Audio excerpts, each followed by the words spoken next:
Hi, Leanne.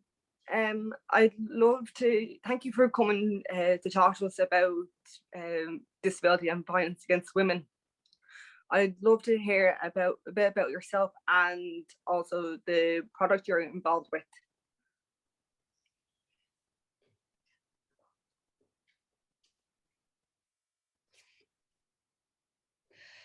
Okay, thank you, Lorna. Thank you for the invitation. I am honored to be here.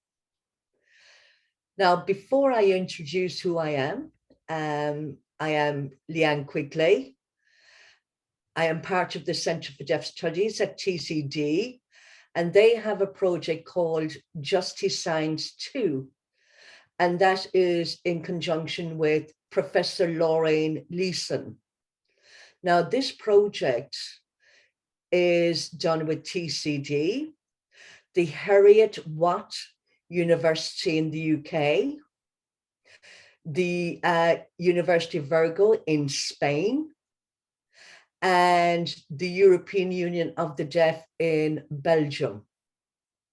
So looking at that at a European level, because the European Union for the Deaf focuses its attention on the European deaf community. So we here in TCD, so just bear in mind, it's Ireland, England, Spain, and Europe that are coming together to look at what are the gaps in terms of access, focusing on deaf women, and also it's deaf women here in Ireland, migrants, refugees, asylum seekers.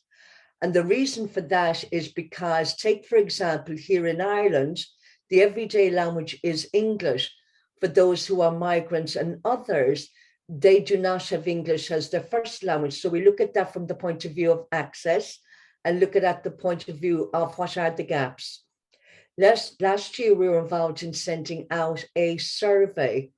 One was sent to sign language interpreters here in Ireland, they're Irish sign language interpreters, as well as spoken language interpreters, to find out their experiences of domestic violence and what does that entail. The other was in relation to service providers, such as agencies who are responsible for dealing with domestic violence and what the gaps are for them. And as part of the project, we have been developing resource materials for training for interpreters and service provider. So if it's a case that they meet with a deaf client or a migrant, then that's what the project is involved. It's a 3-year project. It began in 2020. And the 4 countries have been meeting online, as well as research, as well as the survey. And here in Ireland, I have been involved in the National Deaf Women of Ireland. And we work in collaboration. The project works in collaboration with NDWI. Now, I'm going to focus my attention here on Ireland. In Ireland, there is practically nothing. There's practically no awareness about GBV, domestic violence, sexual violence. However, there has been an increase in knowledge over the past few years in the general sense, but the deaf community are lagging behind. So Justice Science have been working in collaboration with NDWI and doing a series of workshops that began last year. It's aimed at the deaf community to develop an understanding. For example, before attending a workshop, we look at the words, take for example, gaslighting. We have no awareness, knowledge of that. The second thing is coercive control. But after the workshop, they will have a better understanding of what those 2 types of terminology mean, as an example. And that's what we've been doing with our workshop. There are more planned. And looking at the Irish Sign Language itself, as I mentioned to you, gaslighting, coercive control, it does not have a sign equivalent in ISL. So you're having to spell the words out. But how can you spell a word that doesn't mean anything? And as part of the project, we're looking at creating a vocabulary bank. And this is done through the Centre for Deaf Studies, where there is a module program for 2020 to 2021. And that particular training course was aimed at deaf interpreters, of which there were 24 to become qualified interpreters.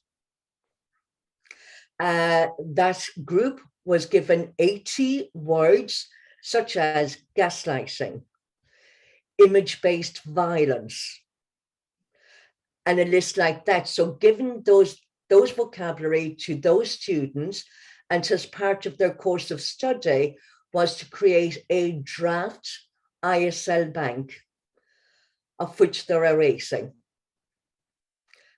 This has been produced online and it's been given to the deaf community and to ask for their feedback about what signs have been created.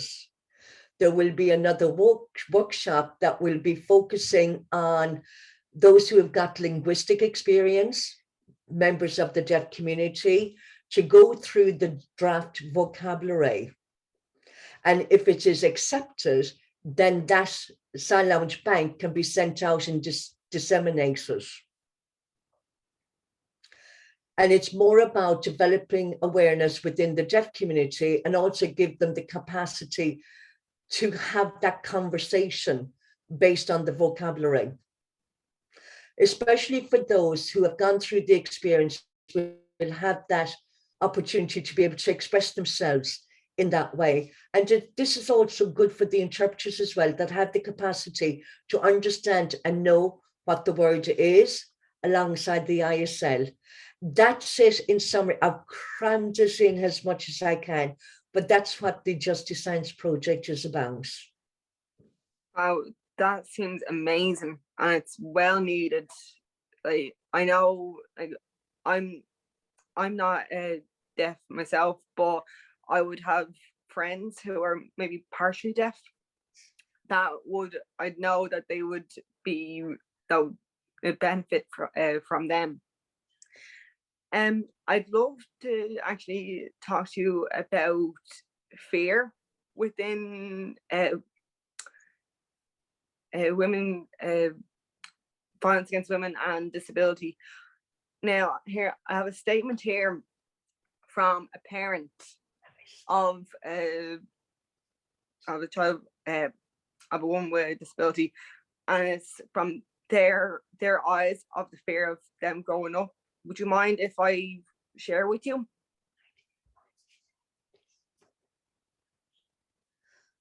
Yes, of course. So, being a parent of a person with a disability can be very hard.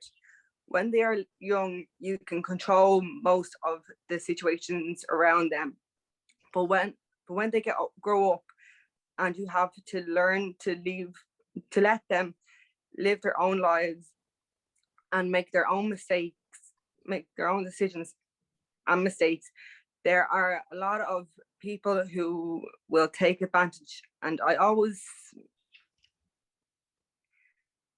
feel I need to be there just in case there is an issue. I would be especially anxious when my daughter would want to go on a night out. How sorry. How will she get home? Who will she be with? What can happen while she is out? Can she make the right decision, right judgments on her first impressions when meeting people?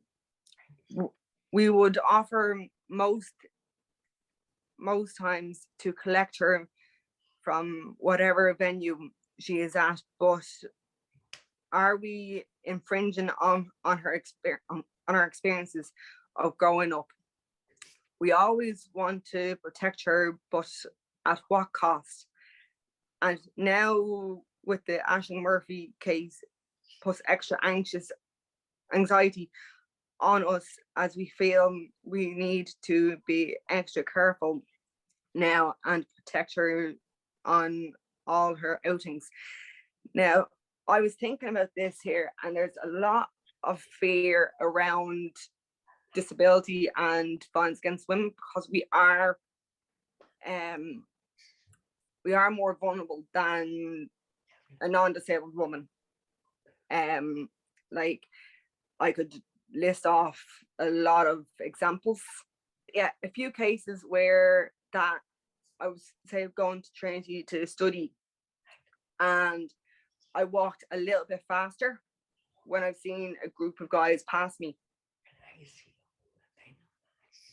And then back in 2020, when I was meeting a group of friends, I was so close, probably about 6 times during the day, of telling my friend that I'm not going to go and meet up with her and her friends, because I was so anxious of who was around. But I want to kind of say, what do you think, even like for the like the fear element of women with disabilities have, like, on an average night or a day?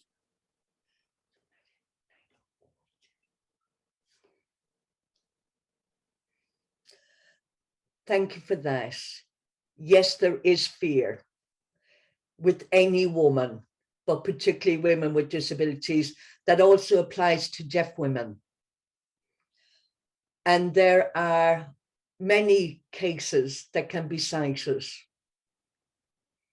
Now, from the studies that have been undertaken in the States and at an international level, there are similarities that can be made between this country and other. Now, when a woman reports or talks about in relation to access, if there is no interpreter, they will bring in a family member or a partner. That means the woman can't say anything for fear of possibly the family member or the partner. The other thing is, if it's a partner that is hearing, they may say a different story in comparison to the woman, what she has had to say. That's one type of fear. The other is, in terms of reporting, trust is an issue, not knowing who is the interpreter. And that is hard, and that is frustrating. Can I trust the interpreter? And also, if it's a case that there are regular meetings, then what happens is that there are different types of interpreters that come in, and that makes it difficult because they're constantly having to be subjected to change. So they're quite limited in what it is that they have to say. So there is silence. So trust and fear are issues.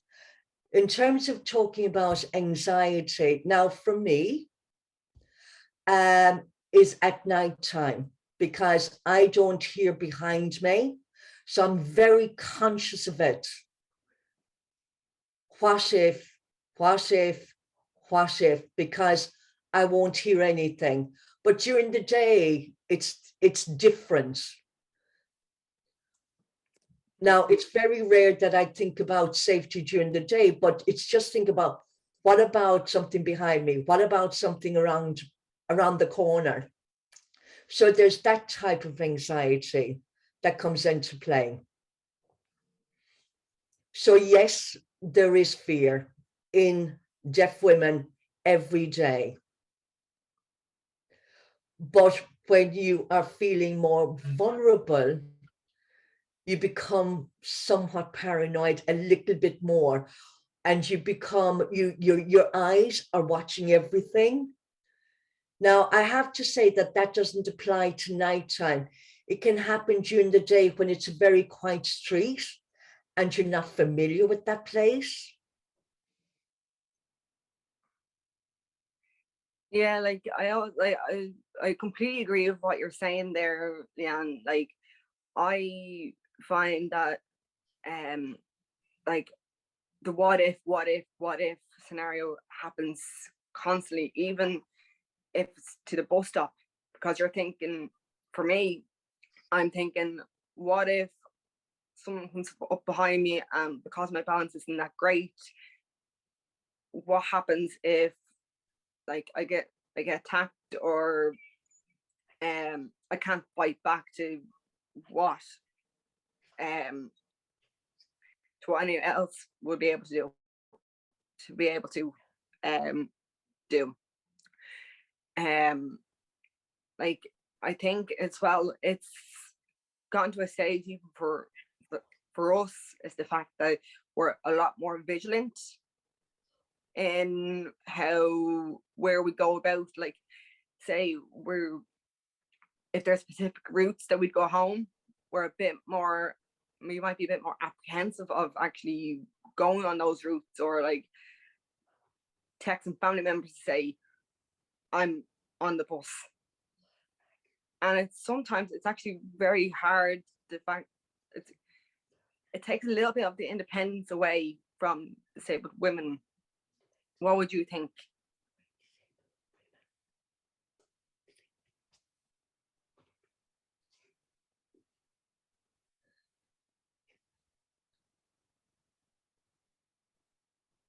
Looking at independence, let me think about this.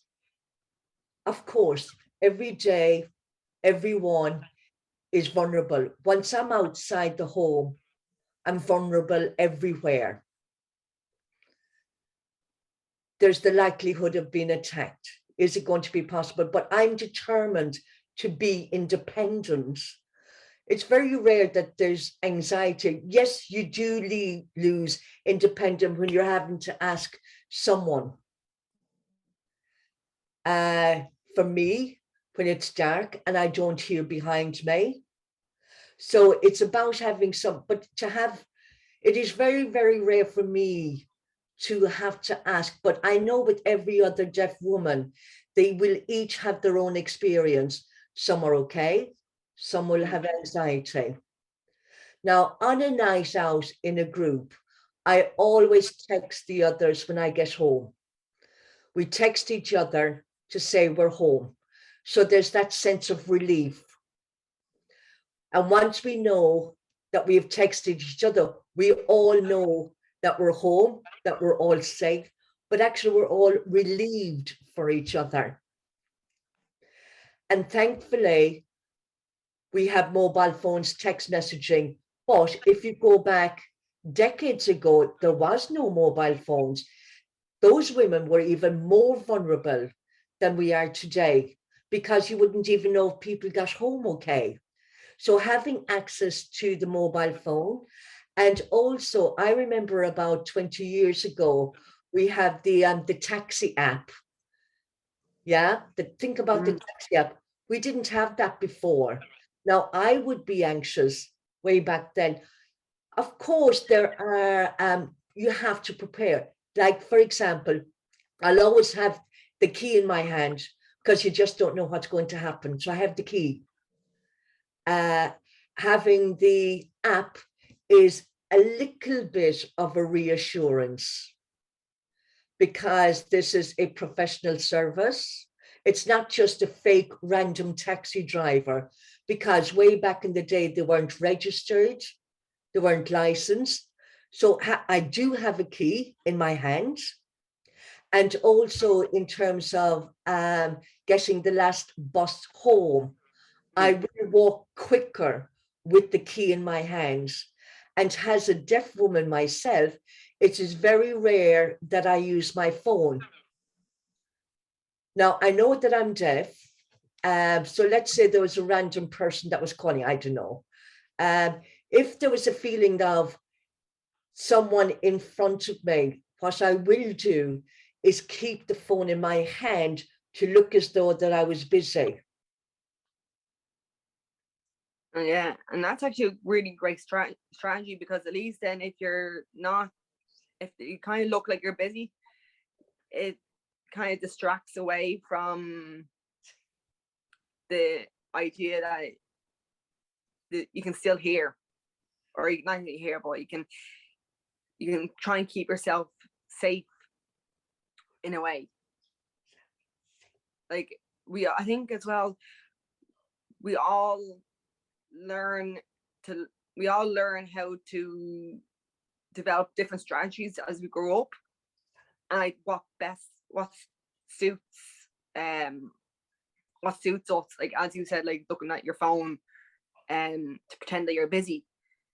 And it's a lot more about being self-aware than being like savvy and self-aware of your surroundings. So like, would you say that, like, say growing up you learned a lot more about how to adapt to your surroundings?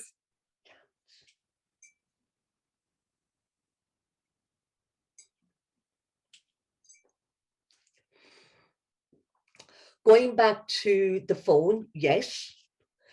Now, I also use FaceTime on the phone, so it's a video call. And if there was somebody screaming behind me, how do I say that I'm deaf? Like sometimes I can turn around and say that I'm deaf, but you want to see how they communicate. So I can call a friend, do a very quick video call. So if they're looking at me, they will see me using sign language, and then they'll copy that I'm deaf. Now, if I am walking and signing, they look like I'm talking to, I can see that I'm talking to someone, but when I do make a video call, as another example of keeping busy, it's just the way that it looks. Do you know what I mean? Yeah, and I don't think as well that it's something that we don't necessarily think about, even beyond violence against women and disability.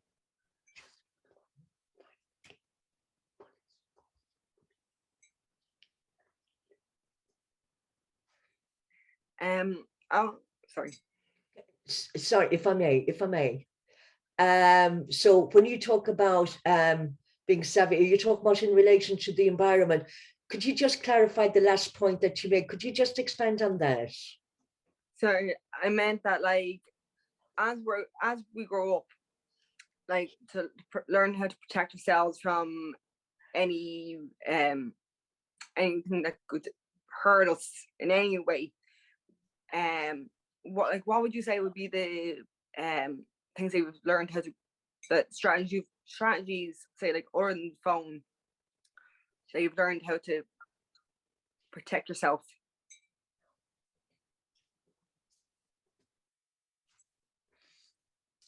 There are many. As you know, I don't hear my surroundings, so I have to be a lot more vigilant with my eyes. It's not enough to say that you know your locality. I still have to be vigilant. I still have to be alert. I still have to watch everything around me. Occasionally, I look behind me. Now, when it's dark, near home, you know, if it's a night out or whatever, like take, for example, getting the last bus home at night, I have to look behind me constantly.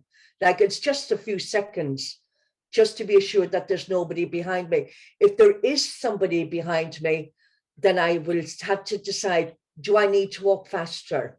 Do you know what I mean? And I'm really keeping, you know, an eye out.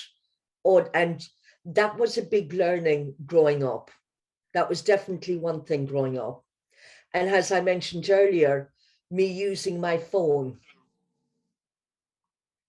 signing into the phone. And of course, walking faster. Then sometimes when we're with a group of friends or a group of people, then if we're going home in the same direction, it is great.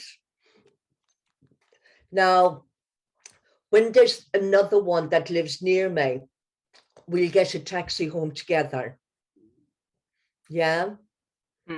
Now, I remember one time when we were at the Deaf Club and there was a party. And one deaf woman said she knew where I lived. We knew of each other, but we didn't know each other. But she had approached me and said, can I go home with you? For me, of course, yes. So that's an example of how the deaf community will know where to go, what to do. So being more vigilant, being more alert, and also texting family members, friends, and texting them things like, just to let you know I'm on the way, just to let you know I've got home. And then lastly, Lianne, I'd love to ask you, what would be like your message in like as a whole of what would you want wider society to know about deaf women and violence against women, or even disability in general and violence against women?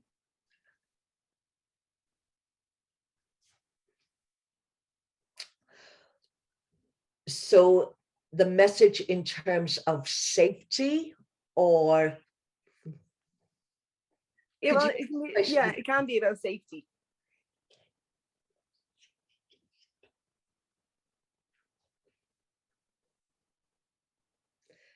so it's message from a deaf woman perspective, Or in general? yeah, like it can be a bit sorry.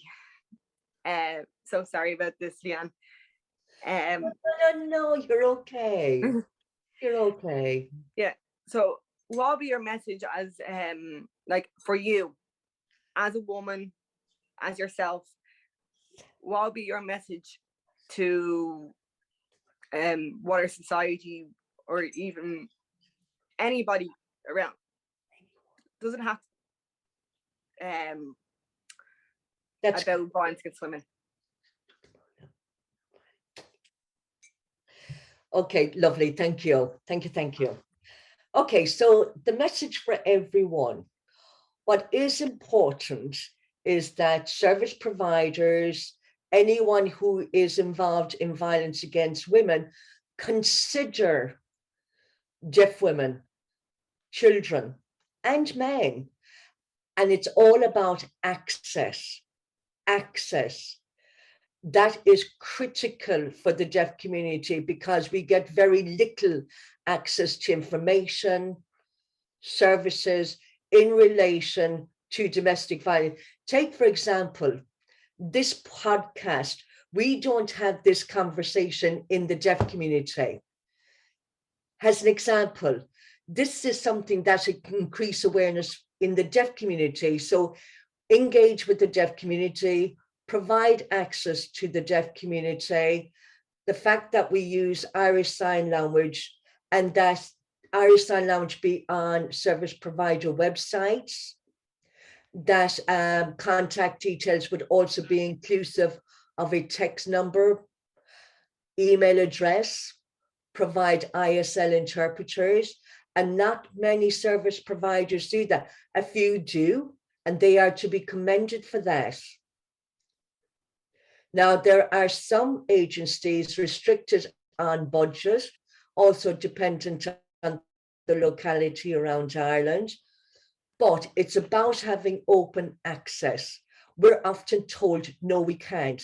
No, no, no. And like I said, the deaf community are unaware and do not know about violence against women, and they need to know that. They deserve to know that.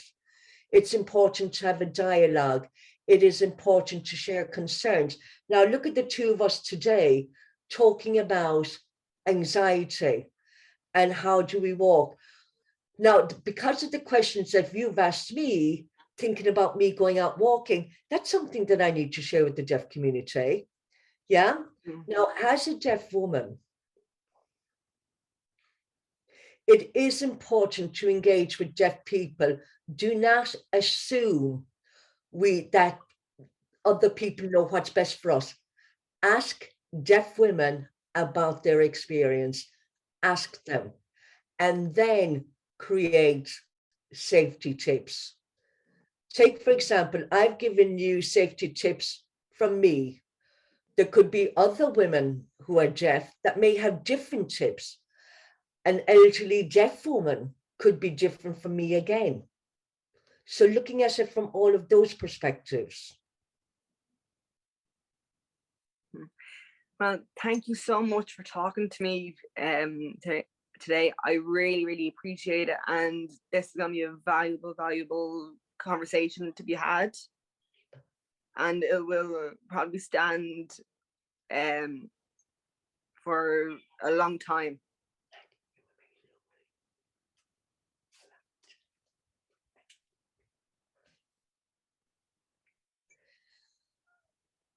Thank you for inviting me.